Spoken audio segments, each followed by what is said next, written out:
Good evening, everybody, and thank you for joining us for the FuturePedsRes Kickoff Webinar for the 2023 match cycle. My name is Amy Lorber. My pronouns are she, her, and I'm currently a fourth-year medical student at Western Michigan University School of Medicine in Kalamazoo, Michigan. It's currently thundering and lightning outside, so if you can hear that ambient background noise, I apologize or you're welcome, depending on whether you enjoy that or not. And I am serving as one of the co-directors of FuturePedsRes this year, and I'll be co-hosting this webinar. Thank you, Amy. Hi, my name is Chiamaka Nwachukwu, she, her. I'm a Nigerian international medical graduate from the University of Lagos, and I'm currently a junior clinical fellow at King's College in London. I serve as one of the co-directors for FuturePedsRes, and we are very happy to welcome you all today. We would also like to highlight our founders here at FuturePedsRes who are now second-year interns. Yay! Mikila and Nick, they have been instrumental in making sure that this happens, and they have passed on the good work from season to season, and we're glad to be continuing in the work that they have started. We would also like to acknowledge Dr. John Frona, who is the Vice Chair of Education and APPD Recruitment Action Team member, and Colin Hughes, Associate Executive Director, respectively, with APPD, and they have both made these webinars a reality. We are so grateful to them for their guidance, even when we were making a few mistakes, but they have been very kind. We would also like to briefly introduce our amazing webinars team. In between steps and rotations and all of that, they have brought these webinars to you all, and we're really grateful to them. We have Zakari Kravets, Glory Ayonda, Sabina Khalid, Zeva Graf, Belinda Mercado Garcia, Tanya Regoza, and Alisa Ryan. They have been hard at work preparing for our upcoming regional webinars, which we are hoping that you all get to join as well. In addition, members of our equity team have been working, preparing our DO medicine and IMG webinars respectively.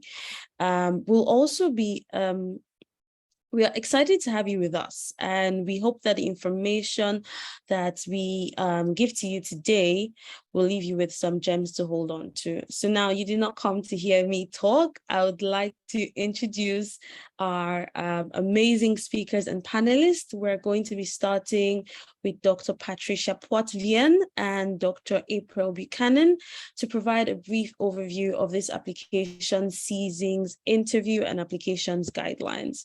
So Dr. Patricia will be starting first, and she is an Associate Professor of Pediatrics and Senior Associate Dean for Diversity, Equity, and Inclusion at the Warren Alpert Medical School of Brown University. Dr. Poitvin's research focuses on inclusion and mentorship of underrepresented learners in academic medicine. She has served as Residency Program Director in Pediatrics for 10 years, first at the New York University Hassenfield Children's Hospital, then at Hasbro's Children's Hospital in Rhode Island. She was also a founding member of the APPD Learning Community on Underrepresented Minorities in Medicine, and is currently the president of APPD and a wonderful person and leader. We have been glad to work with her so far. And then Dr. April Buchanan serves as president of COMCEP, as well as associate dean for medical education and professor of pediatrics, University of South Carolina School of Medicine, Greenville. In her clinical practice, she sees patients as a pediatric hospitalist at Prisma Health. Now that's a mouthful, and I'll have them start to speak. We'll start with Dr. Patricia Poitevin, who will give a presentation on the APPD's guidelines for interviews and applications this season. Thank you. Thank you so much, Chiamaka, and thank you, Amy, and really all of the FuturePedsRes group, partnering with you all and with students and other stakeholders who are interested in pediatrics is always incredibly exciting. As I look at the number of participants at 136, I know the future is bright for pediatrics, and it just makes me really thrilled, and I'm really excited to be here. I'm going to go ahead and share my screen. I'm going to have to stop this other screen share. I hope that's okay. I don't get into any trouble, and hopefully I can find our presentation. Okay. Oops. So a huge welcome from the Association of Pediatric Program Directors. As you know, I'm Pat Swatfian. My pronouns are she, her, and I come to you as a representative of the Association of Pediatric Program Directors. I've been a part of this wonderful organization for several years. I began really when I first started as a program director in New York. And I have never wanted to step away just because the collegiality and the mission of the organization is so incredible. And for all of you on the call who are future pediatricians, I hope to see your membership in the coming future. And I'll tell you some ways that you can even get involved as residents. So who are we? I think students are surprised to find out that there is an association of residency programs. And believe it or not, pretty much all of the specialties have them. And APPD is the organization that represents all of the pediatric residency programs. So we represent over 200 residency programs and over 900 pediatric subspecialty fellowship programs, which means that we have over 4,200 individual members. And we really try to represent all stakeholders within pediatric graduate medical education. And on our next slide, well, on the slide afterwards, I'll show you exactly who we have a chance to represent. And the reason why it's important to us to make sure that we are involving and representing all of our stakeholders is because our vision is really meant to help facilitate exemplary pediatric education. And the only way to do that is to engage all stakeholders. Our mission is to ensure the health and well-being of all children, and we do that by serving pediatric programs in the leading of the advancement of medical education, the development of a diverse workforce, cultivation of an inclusive clinical learning environment, and the promotion of education, innovation, and research. And I'm sure you guys will imagine that although pediatric program directors play a part in that, everyone who's involved in GME in order to get this done. As I shared, our goal is really meant to be mission-driven and member-focused. And so we make sure that all of our members are presented within our board of governance, because it's important for us to hear their voices, to amplify their perspectives, and to make sure that they are the individuals leading our charge around pediatric education. And much of the programming that FuturePeds has done is an example of that. As a student-run group, really, they were the leaders in this space and reached out to us, and we had an opportunity to partner with them, again, to meet the learners, because part of our mission in helping to move forward exemplary pediatric education is to partner with learners. So anytime we have an opportunity to represent those partners and to engage them in these important conversations, we really jump at that chance. As I said, you don't have to be a residency program director to be a part of our organization. You can even get involved as a resident. And one of the programs that I love to talk about is Advancing Inclusiveness in Medical Education Scholars. It's a 12 leadership program for underrepresented in medicine residents interested in medical education.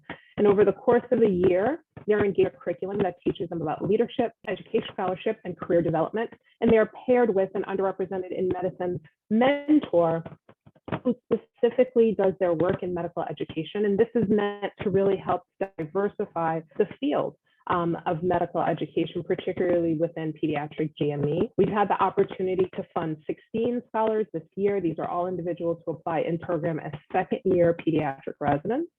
So as you go into pediatric residency, please keep in mind that these opportunities are available for you, particularly if you are someone who's interested in pediatric GME. This is just a beautiful picture of all of our AIM scholars. I had a chance to meet them in person meeting in May, which was very, very exciting.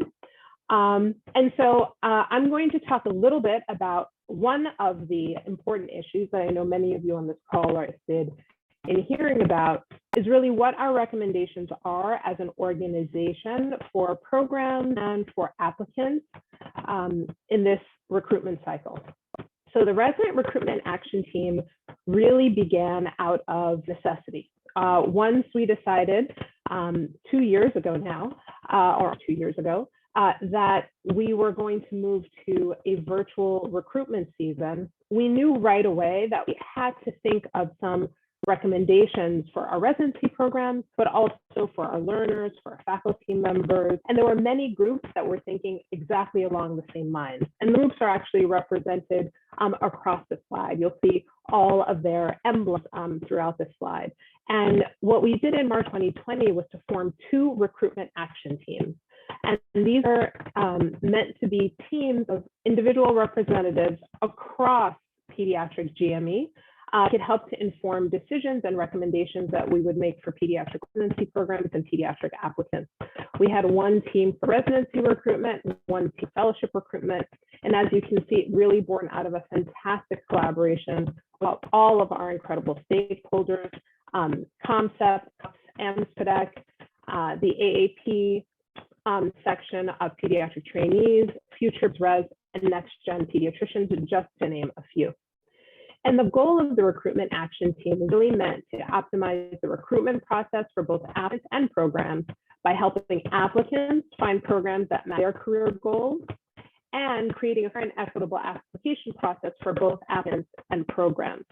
Although the actions are really born out of the unknown of virtual recruitment, what we have found is had opportunity for all of us to be in the same room to talk about the concerns of the students and the concerns of their advisors, the concerns of the residency program has really been a wonderful exercise in collaboration to put forth recommendations that, again, all of our stakeholders need. And so we gathered a lot of, in addition to having all of these representatives telling us what they feel the priorities of the constituents are, we also go through quite a bit of data on surveys and around virtual cafes, which are our virtual meeting spaces within APPD, with other residency programs, other associations of residency program directors, as a discussion with ARIS and NRMP. So the recommendations that we put together are meant to be well-informed and very representative. And so we have a set of recommendations for our pediatric programs, as well as a set of recommendations for applicants. And Dr. Buchanan will go through recommendations to our applicants. So just so you know, what we are recommending all pediatric residency programs is that they only offer virtual interviews for this 2022-2023 recruitment cycle. Virtual interviews should be used for all applicants, including local ones, and to ensure that there is equity across all applicants. And for this application cycle, we also recommend programs do not host or participate in in-person second looks. We think that the support of in-person second looks and the availability of them really can create an inequitable environment, making it such that students might feel like they have to participate in an in-person look in order to be considered a serious applicant. And obviously the cost of that travel, we believe, will create an unequitable environment for our applicants. Of course, programs may provide information about the surrounding area where their residency program is, and certainly providing guides and recommendations for applicants to get to know the region or the city or the area on their own. And we are encouraging programs to hold virtual sessions to give applicants information about their residency program. Now I will hand off to Dr. Buchanan. We'll talk a little bit about COMCEP and our recommendations for the applicants. Great, thanks so much. So I have the privilege of representing the Council on Medical Student Education in Pediatrics, known as COMCEP. And for many of you, these are your pediatric educators, your clerkship directors, your post-clerkship directors that are members of this organization. Next slide. Just to tell you a little bit about COMCEP, our mission is very similar in our vision. So our vision is better health for all patients through pediatric education. And on the next slide, you'll see our pillars. So we really focus around engaging our members, professional development, educational excellence, scholarship, collaboration, medical student engagement, and joy and resiliency in the work that we do. So on the next slide, I'm going to go through some of the recommendations for applicants. And so the main thing is please take time to discuss your individual applications with your advisors. And for any reason you don't have advisors, I think that you'll find many of these webinars to be incredibly helpful and you're able to reach out for advice, but your school should have advisors for you. And so please make sure you talk to those individuals They can be general advisors, but the people in pediatrics will have the most knowledge specifically to pediatrics. There is a AAMC site called Apply Smart that gives you information when you're considering applying to residency programs. And then in our official kind of recommendation, we really say that most students don't need more than 20 programs. Some students don't need that many. So please talk to your advisor. But if you are couples matching or really applying to some sort of reach programs, or if you've had some academic difficulty, you may need to change that number. And again, that's where your advisor can be incredibly helpful. We have decided this year as pediatrics to join the ERAS supplemental application, the geographic preferences, and the signaling pilot for 2022-23. So there are three components to this. The first is the supplemental application. And I think this is great. This is an opportunity for you to highlight your 5 most meaningful activities. So extracurricular, research, job, and why these are important to you. And this is highlighted to the programs. Geographic preferencing allows you to say, this is a part of the country where I'm really interested in completing my residency, and you can choose up to 3 out of 9 regions. But you also have the opportunity to say, hey, I'm really looking broadly, I'm very open, and I don't have a geographic preference. And you would do that by no geographic preference. And then the part that I think most people have questions about, and we're all learning this process, but that's signaling.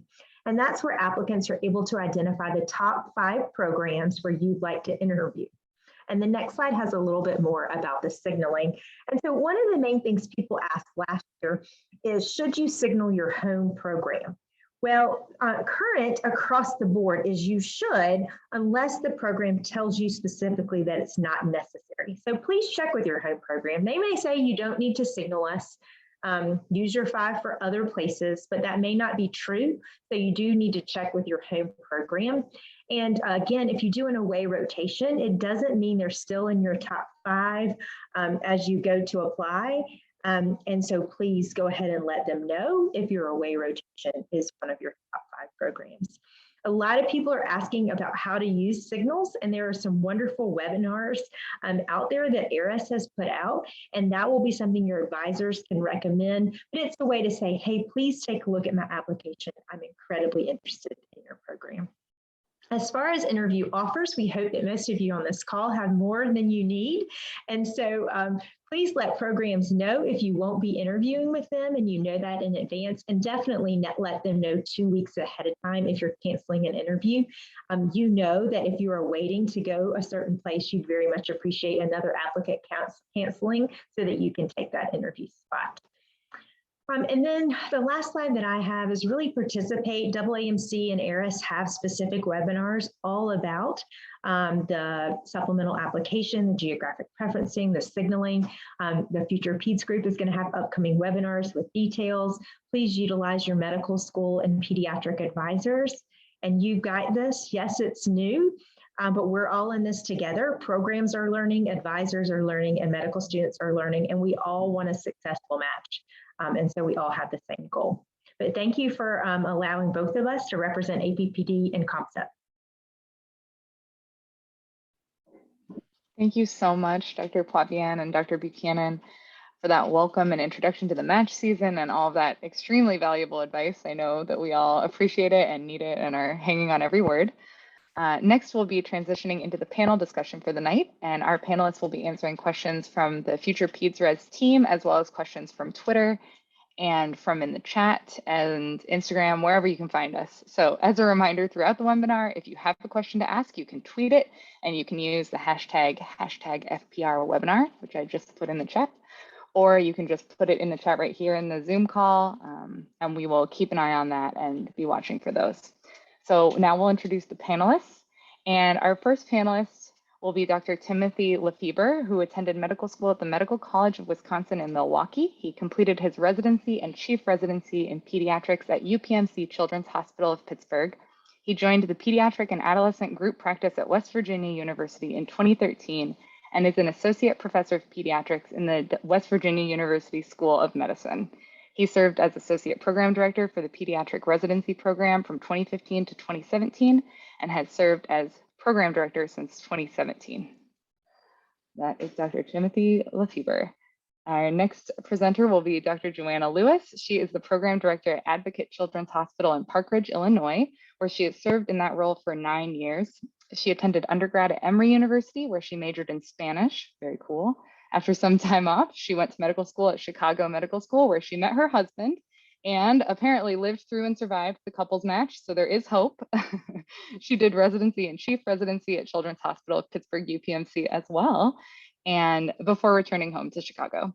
And she practices clinically as a general pediatrician. All right. We'll move on to the next slide there. Excellent. Okay, now we have Dr. Emily Borman-Shope. She is an associate professor and the vice chair of education at the University of Minnesota. She has had the privilege of serving as the residency program director for the past 10 years and has been a member of the residency leadership team at the University of Minnesota since 2006. Amazing. Her areas of interest include competency-based medical education, curricular innovation, and mentorship. And she shared with us that the most rewarding part of her job is providing individualized support and guidance to help every resident along their journey. And here she is helping us en masse. So we appreciate her attendance. And then last, but certainly not least, we have Dr. Stuart Mackey. He is the program director for the pediatric residency program at UMass Chan Baystate and Baystate Children's Hospital, and he has been there since 2020. And he is also an associate program director and has been since 2015. He is the Northeast Regional Co-Chair for the Association of Pediatric Program Directors, a member of the Executive Committee of the APPD Program Directors Committee, and a graduate of the APPD Leadership and Educational Academic Development, or the LEAD program. He has an interest in residency program branding, especially in light of moving to a virtual interview platform, having spoken at national meetings, and recently published an article on this topic, which is very relevant. And one of the kind of things we'll be discussing is how do we get to know residencies in this virtual world. He is currently at UMass Chan Baystate, a small to medium-sized residency program in Springfield, Massachusetts, and will be leaving there shortly this late summer to join Connecticut Children's Medical Center, a larger size program in Hartford, Connecticut, and he will be the UConn Pediatric Residency Program Director there. So excellent and very esteemed panelists that we have here. So we'll kick right off with the questions. So our first question, we'll kind of direct each question to one panelist, but of course, if others have input on any question, we'll happily take that as well, and then we'll kind of move on to questions from the chat after that. So our first question is, given the virtual nature of this season, how do I get to know the culture of a residency program? So how can we get to know programs when we're not visiting and we're just doing it through Zoom as we are now? And we'll direct that to Dr. Borman-Shope. Thank you so much. Well, you're already doing it is number one, I guess. You'll get to meet a few program directors and kind of see how we share our personalities and the things that are important to us. And over the course of all the different webinars, you'll get to meet a lot of different program directors and chief residents and current residents. So these webinars are a great step. The advice we used to give before virtual recruitment still holds. So program websites are a great starting point. They will seem sort of similar. That's okay. But I think I always tell people to sort of read between the lines, right? What are the things that a program has chosen to call out as special or important to them that they really are proud of? Many programs will have composites where they show you their current residents and where they did medical school. So that can give you a sense of, is this a program that takes DO candidates? Is this a program that takes IMG candidates? That does vary from program to program, and looking at program websites is probably one of your quickest ways to figure that out. We are all learning how to use social media. We're like varying skill levels. I try my hand at the Twitter variably. So I put stuff out there. Sometimes other programs do too. So if you like Twitter, that's a place you can look. Some programs do Instagram. I guess the only thing I would say about that is don't hold it against a program if they don't have a big social media presence, because we're all learning. So that may have very little to do with the quality of their training or the experience they would have, that you would have in that program. So start with website and then just talk to people, talk to current residents at your medical school or friends that you know, people who are in medicine, and ask them, where did you interview? What did you like about it? I know you're here, but were there other programs that you liked along the way? And I always find that's where you really learn the most, is just through those conversations with other people who seem to share similar interests. A lot of medical schools will keep their match list over the years, so you can see where alumni from your medical school have matched. So I think those are some good starting points. Some of the like social media part of it is newer, but I think the things we've always said, just talk to people, ask where they interviewed, ask the things they liked about the program where they applied, and it will help you get a sense for which questions you want to be asking as you're going along the way. Excellent. I think that sounds like great advice. Does anyone else have anything to add from the panel? I think in a way our next question is related, so we can go ahead and move on to the next question. Kind of bridging from how do we get to know about residency programs to what are the important attributes we should be considering when deciding where to apply. So as we're getting to know programs, what should we be looking for? And we'll start with Dr. Lefebvre for this question. Sure. I think, as you said before, this goes very closely in hand with the first question.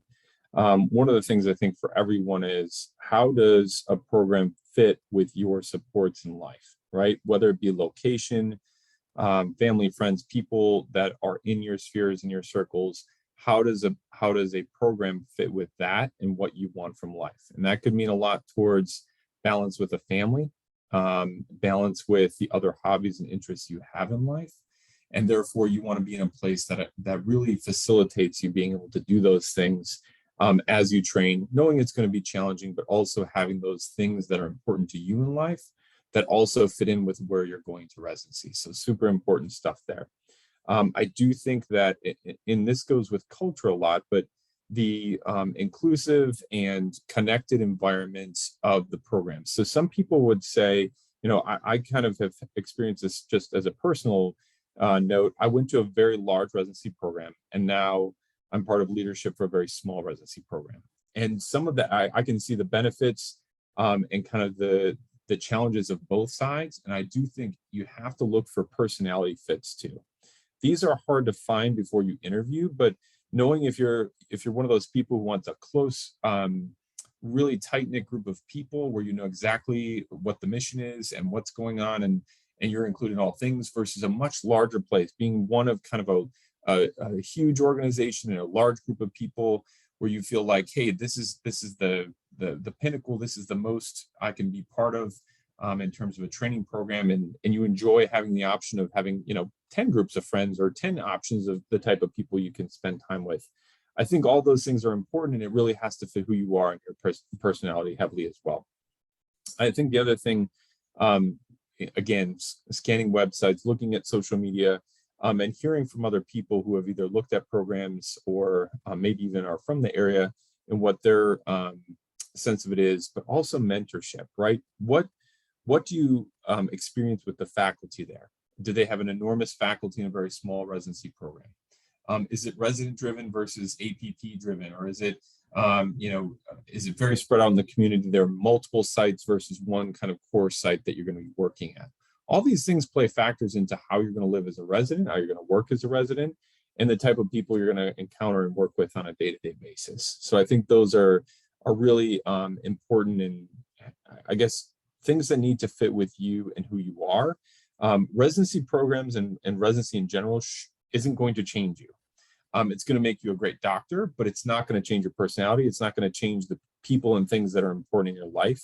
And I think that's a really important piece to take with you when you're thinking about, can I be there? Are the type of people there similar to my interests and what I need in my life? And try to connect those things. I know easier said than done at times, but again, extremely important to be true to yourself when you're looking abroad for programs. Challenging virtual space, yes, but still very important.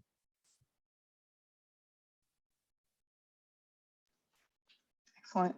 That really touched on a lot of different aspects, and I appreciate it. Does anyone else have anything they'd like to add? It's Joanna. I was just going to add one thing. I always think what Tim says is great. So I think one of the common things we hear from applicants when I meet with people is about interview questions. And I just think that what Tim hit on is advice we always give. So to me, if somebody asks me, like, what is your favorite thing about the program? This is a frequent go-to question. I personally think it's a wasted question, because what might be my favorite thing about the program, I likely don't have one. I likely have 100, right? I've run the program for a decade. I love it. So what matters is what's important to you that we might have in the program. So I think really changing, this is just what Tim was saying, thinking about this, being introspective and reflective. What am I looking for? And then you can ask me about that. Tell me what is one of your favorite things about the clinic experience, or tell me your favorite thing about the ICU setting.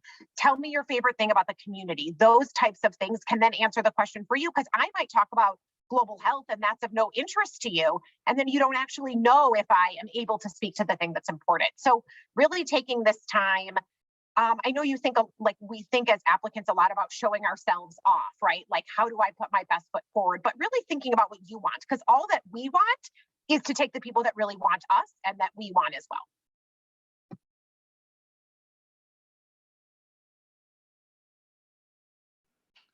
Absolutely. And I think we're just doing the smoothest transitions possible. I think this all rolls right into our next question.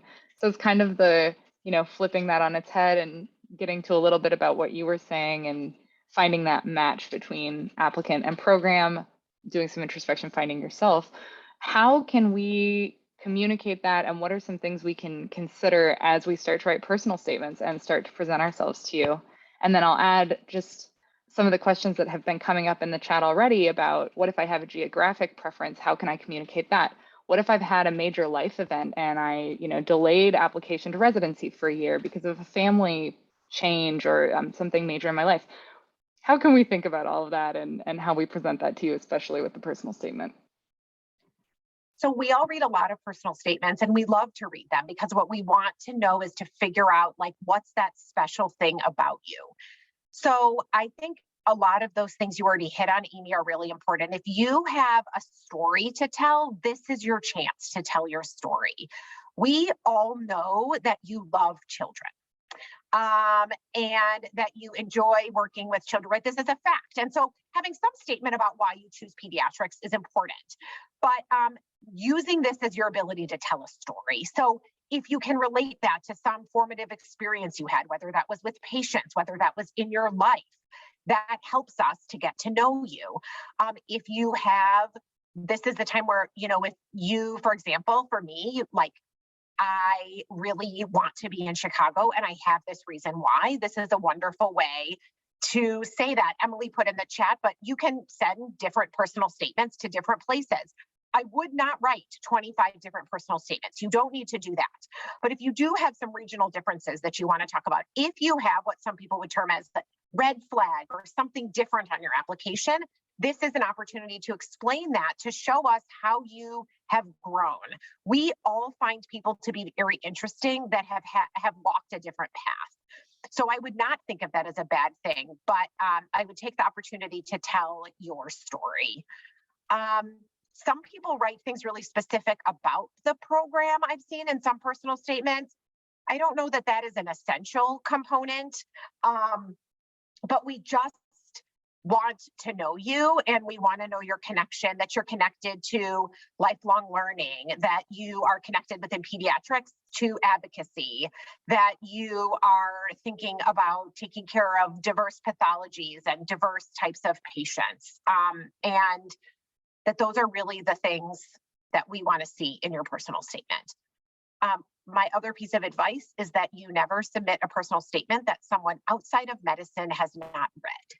So we really want to make sure that someone has read it, to make sure the punctuation is correct, that the grammar is correct. Even the best writers and all of us need someone else to look at this. And most of us in medicine, this is not our forte. So having somebody else read that and give you feedback, I think, is really important. If we read one that doesn't look edited, then it can give us the impression that you didn't put a lot of time and thought into it. But also remember that the personal statement is just one piece of this whole big puzzle of everything that you're giving us. And it's it's just a helpful tool to also engage in conversation during your interview.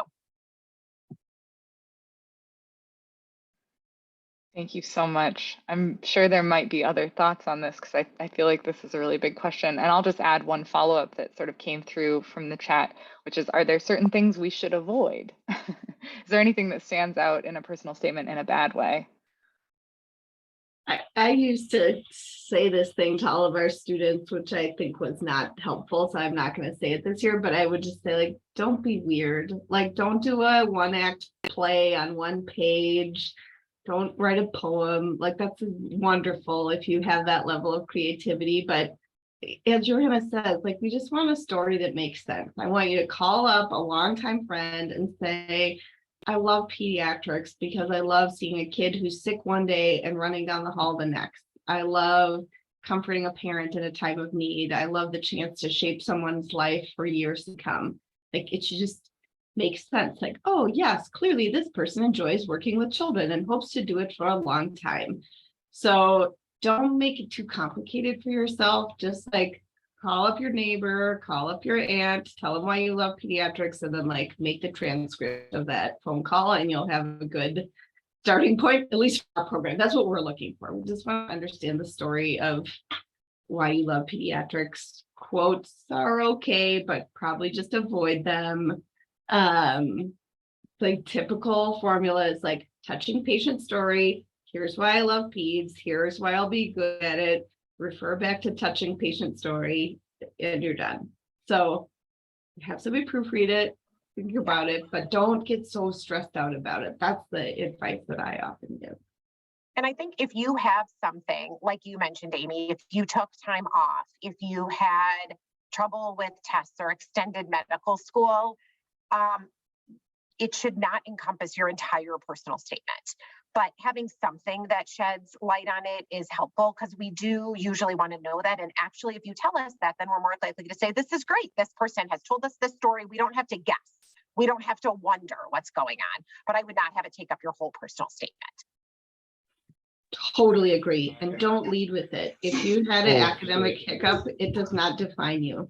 It's a thing that happens that you have gotten past. So it's like buried in the middle, and all the other great things about you surround it. I think the other thing to do is to really look at it as a growth opportunity and to address it as a growth opportunity in that personal statement, because that always, I think, means a lot to the program director, the people reading the letters. Your personal statement is, if you've taken that moment and used that to grow and move on. Sorry.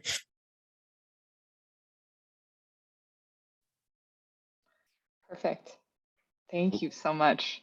Last thing, Amy, I would just say this too. I think this is important because we've encountered this too, which is, please be honest. Whether you're giving a story about yourself that is a journey, be honest about the details. Don't overdo it. Don't try to over impress. Be true to yourself, and definitely keep it true. That's an important piece.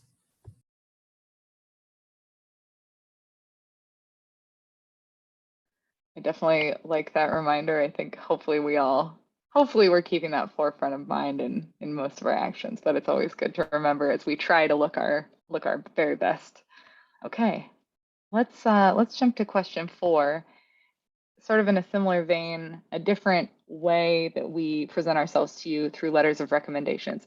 What are some things we should be aware of? What do program directors see in these letters that, what do you wish students knew or applicants knew as we request these?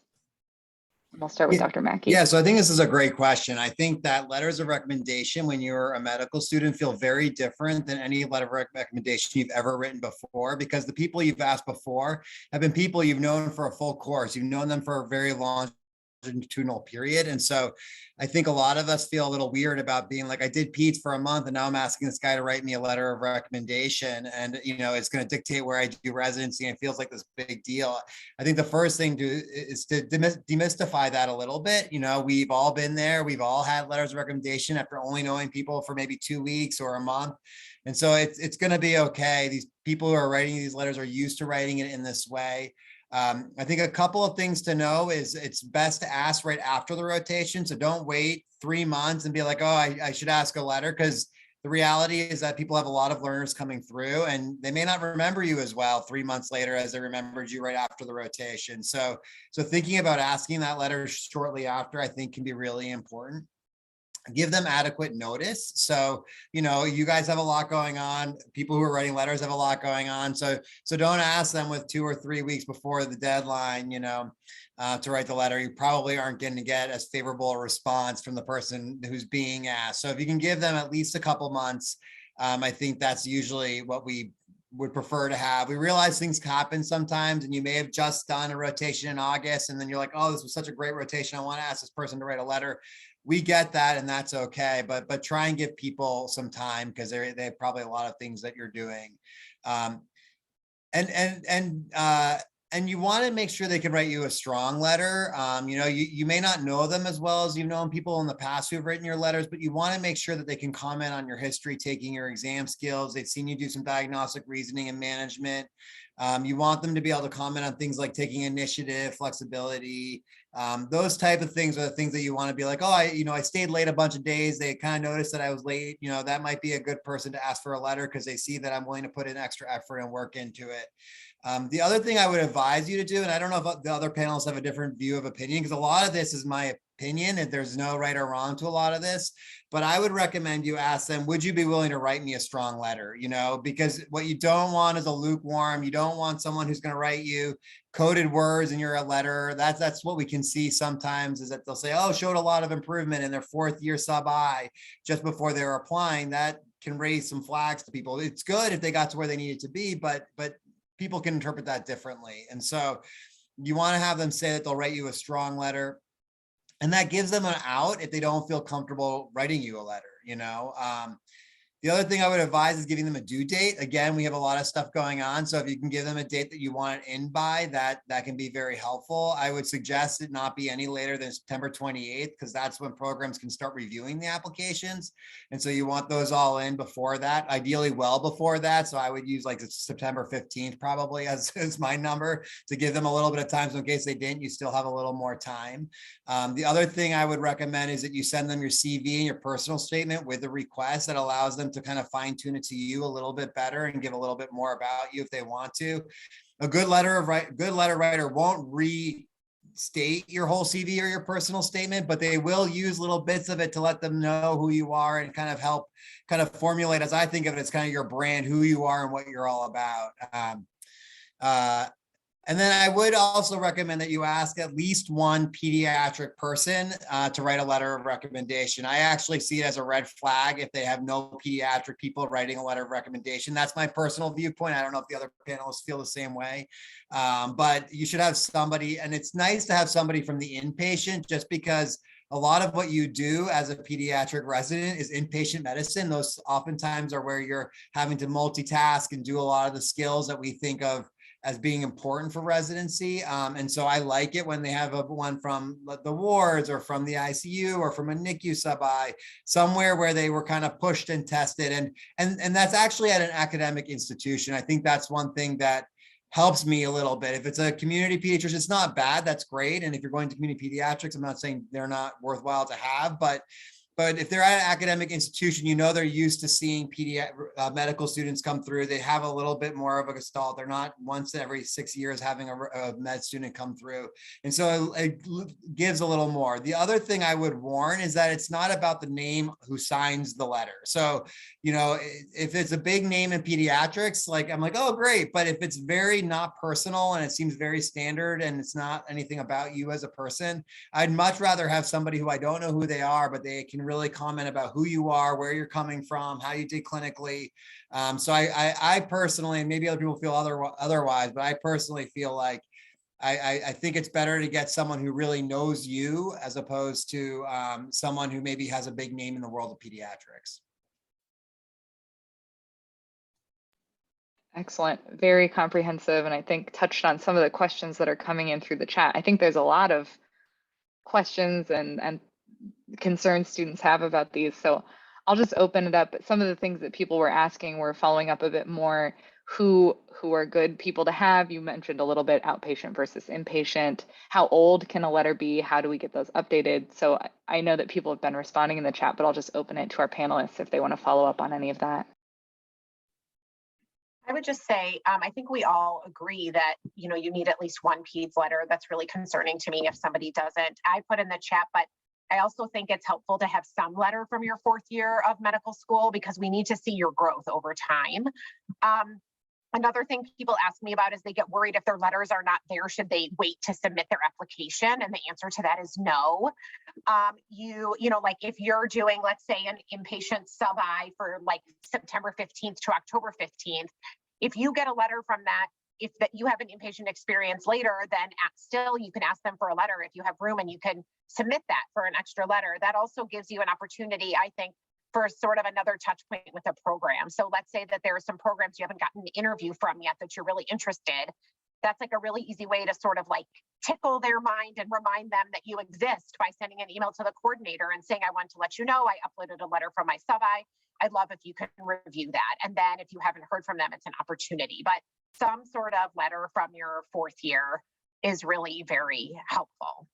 I think also we are good at this, at reading letters. So if somebody sometimes has a poorly written letter, like we know that maybe they're just not a good writer, but we would never fault you for that. We have a lot of practice, like reading between the lines and understanding what people are trying to say. So yeah, I think we want to mostly see clinical work that you've done, unless you're applying for like a, you know, MD, PhD, research scholars type of track. And then of course that would be different. That is something I know absolutely nothing about, so can't speak to. But I think we want people that know you. Like this is not the time for like your neighbor who's an allergist who you shadowed before medical school, something like that. Those are not helpful, even though I'm sure they say really great things about your character. We want to know about your decision-making skills, how you build a differential, how you respond to feedback, how you've grown, how you communicate.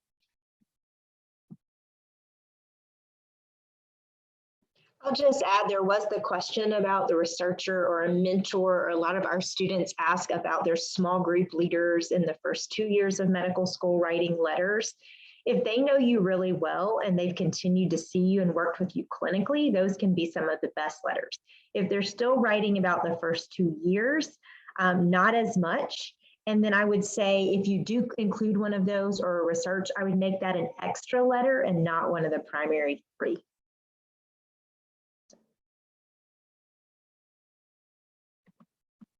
Also, somebody wrote this about programs being alerted. I think one of the things medical students don't know is that we don't get any alerts from ERIS about anything on the program end. So the only way we know if you submit anything new is if we are actively searching for it. So many of us are, like in the first, few weeks of looking to see is new information coming in. But even if your step 2 doesn't come back till the middle of November, we don't know unless we look for that. So that's not how ERIS works. That's not how the system works. That is very good to know. But I guess, Joanna, I would just add quickly that the students don't need to alert programs when they get another letter updated. We will just see that in due time. But I do think that programs will look at your application as it comes in, but generally people like to have at least 1 or 2 letters of recommendation to kind of consider the application more complete. At least that was my experience when I was program director. Yeah, at least 2 letters I would think would be good at the beginning. And we did have a follow-up that someone's asking if it's the maximum of 3 or is that program specific? Lots of details. It's more of a here. minimum, at least Yeah, at it's our a program. minimum. We're happy for you to upload more than 3, but it's not necessary for you to do so.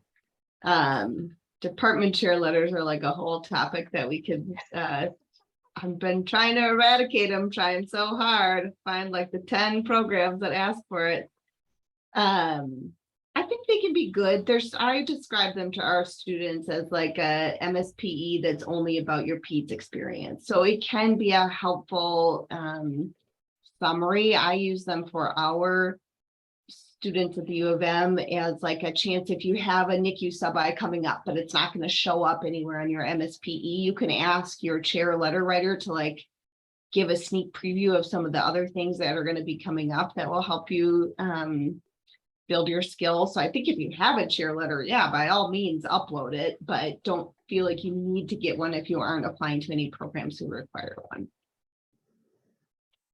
And it's really helpful if it's well written. Yeah. So, you know, a lot of times your clerkship director or someone who runs your sub-I in your 4th year may know if the chair asks to meet with you and get to know you a little bit, then they're taking the time to write a better letter.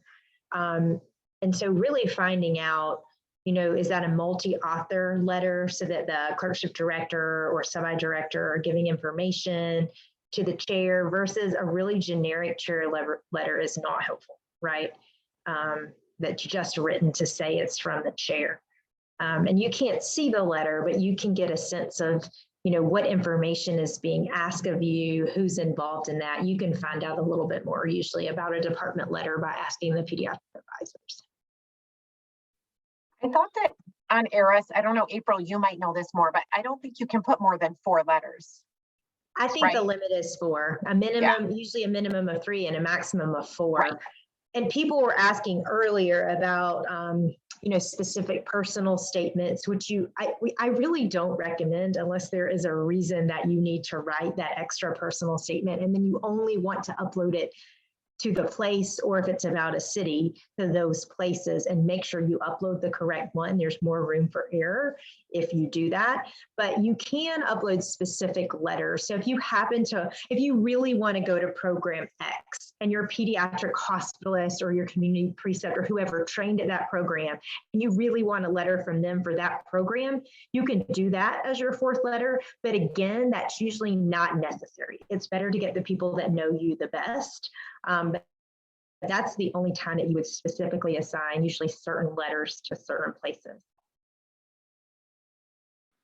This is an amazing topic, a very rich topic. I can tell there's a lot of questions here, but we do have some other topics, and since we're getting closer to 9 already, time flies, I think I'll kind of redirect us a little bit. Someone asked, how are you deciding what applicants to invite for an interview, especially with the idea of taking a holistic approach? What does that really mean? How do you think about that? That's, I'm sure, a big can of worms, so let's open it up.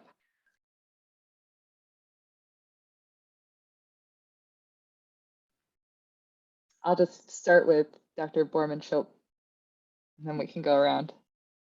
Yeah,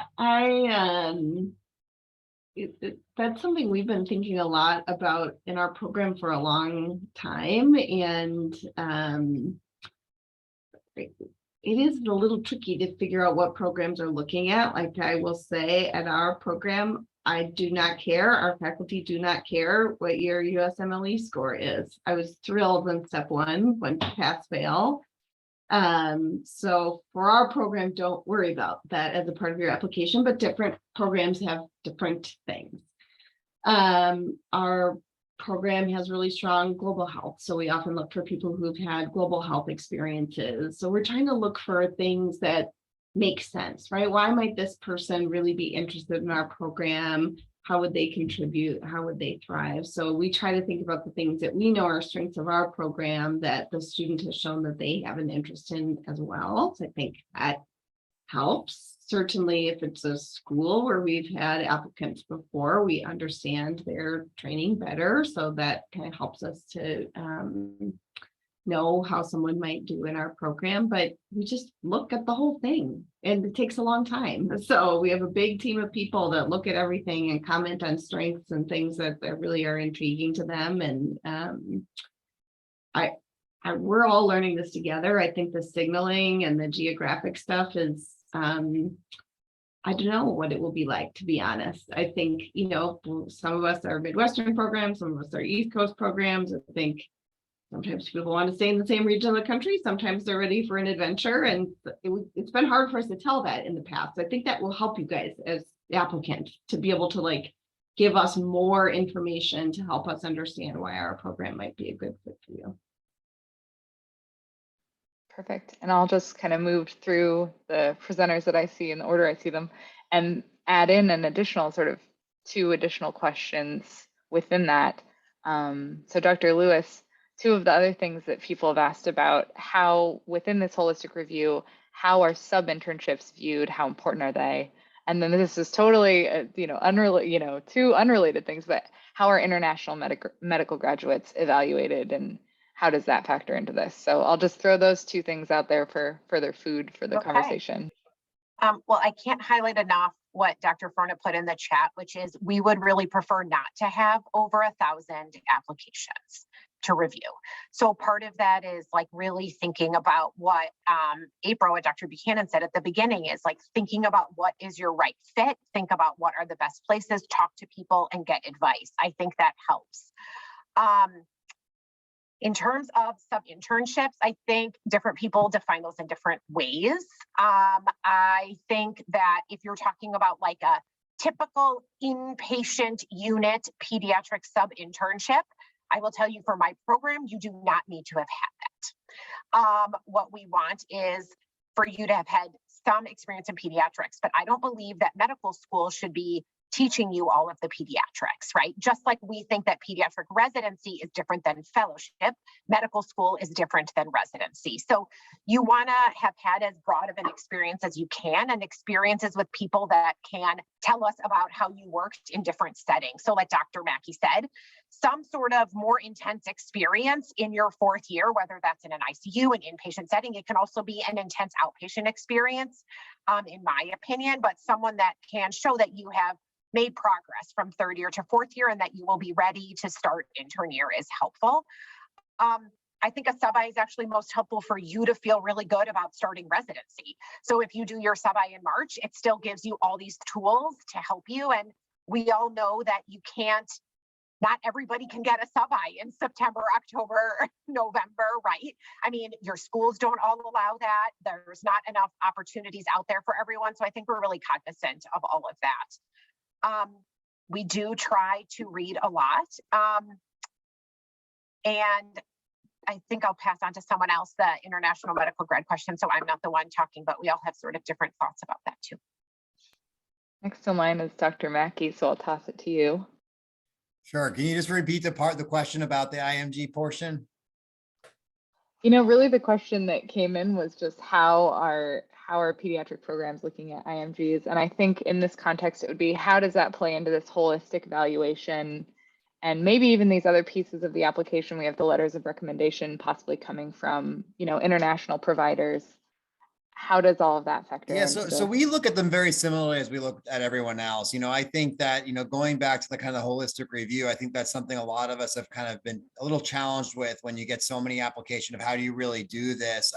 We as a program really tried to say, what are our core values as a program? And so we are in, Bay State medical centers in Springfield's an underserved area. We do a lot of outreach to the community and things like that. And so for us, in looking at applicants and how they're going to fit to our program, that's a really important thing for us. We always talk about it, probably like a lot of programs, but about collegiality, teamwork, things like that. So when we're reviewing applications, we're looking at those things a lot. And I think for the international medical graduates, we're looking for the same things. I think we recognize that some experiences are going to look different for IMGs. I think the opportunity to do as many extracurriculars a lot of times can be a little bit different in how that looks for IMG than it does in the United States. The way that the letters are written are different for IMGs frequently, at least that's been my experience, as from US med schools. And that's okay. We review hundreds, thousands of applications. So we're very used to reading different styles of letters, different styles of MSPEs. I don't think there's any major negative for IMGs. I do think there's some value of, if you have the opportunity in your IMG to do some experience in the United States, that's something that I think can be helpful just to see how that is, but it's not required for us. We still review those all applications and all of that. So that's kind of my long-winded answer, but hopefully that was a decent answer. I don't know if anyone else has anything more to add. I think the only thing I would say is just to use ARIS to your full advantage. So medical training looks really different in different countries. In some countries, college and medical school are sort of all combined into one experience. And maybe you've done sort of a general internship where you took care of a lot of adult patients. So make sure we understand what you're trying to tell us, right? I did this internship. I saw hundreds of children totally independently and took care of all of their care needs in a clinic that was just me and a nurse.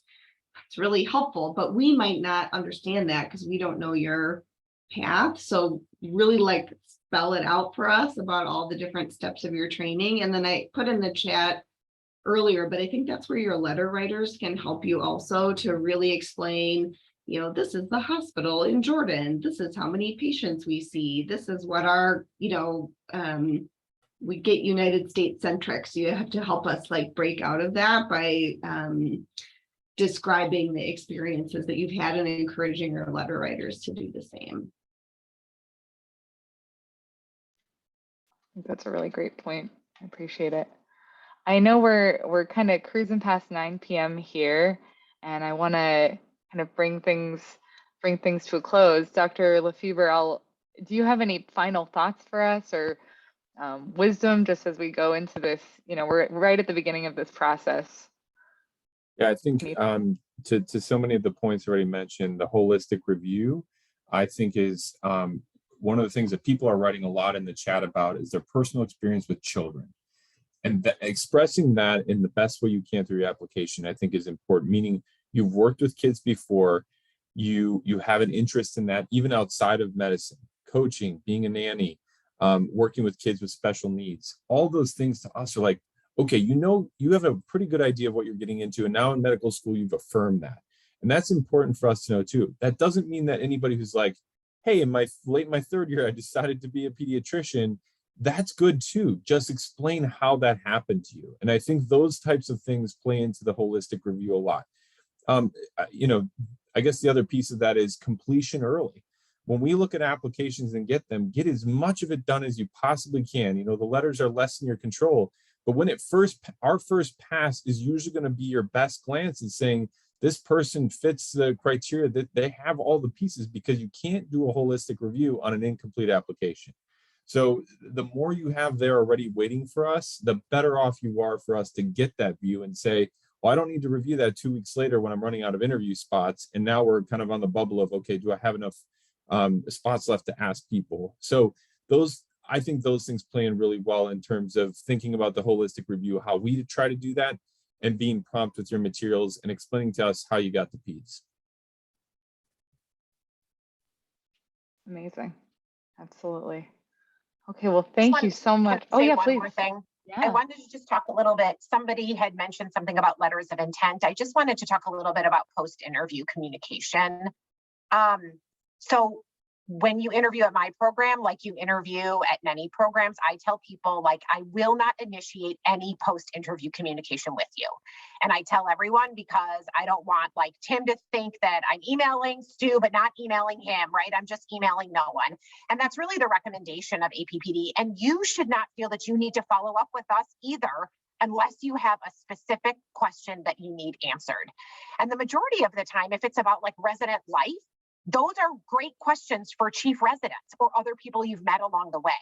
So I know that in other specialties, there might be more of this culture, but you should for sure not be hearing from us, we are going to rank you to match. You should not be hearing that.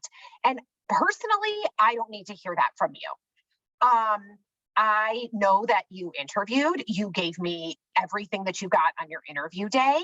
And I think that putting too much worry in what happens between the end of interview season and this whole concept of letters of intent, personally, that does not affect my ranking at all, and puts me sometimes in a position where I don't know really how to respond, because with emails, we feel awkward not responding. It feels rude not to respond, but then we're really trying to follow the rules. So I would try to not stress about post-interview communication. That's sort of my last thing I wanted to hit on. The other thing I would kind of spin that on the other side too, is that if a program does reach out to you and say, we thought you were awesome, we thought you were great, they're not really supposed to be doing that. And don't change your list just because they seem like they like you. Like find the program that fits you, that seems right for you, and go with that program, but don't let them say, because I've heard people say that they seem to really like me. I really like they liked me. I want to go there. And I'm like, no.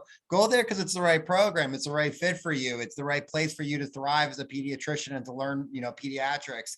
Don't go there just because they write you a love note or say that you're the greatest thing since, whatever. Go there because it's the right fit. So just be mindful of that as you're also hearing from programs maybe that you shouldn't be, or that you're, just keep in tune to what you need for your training and what programs fits that the best it can be.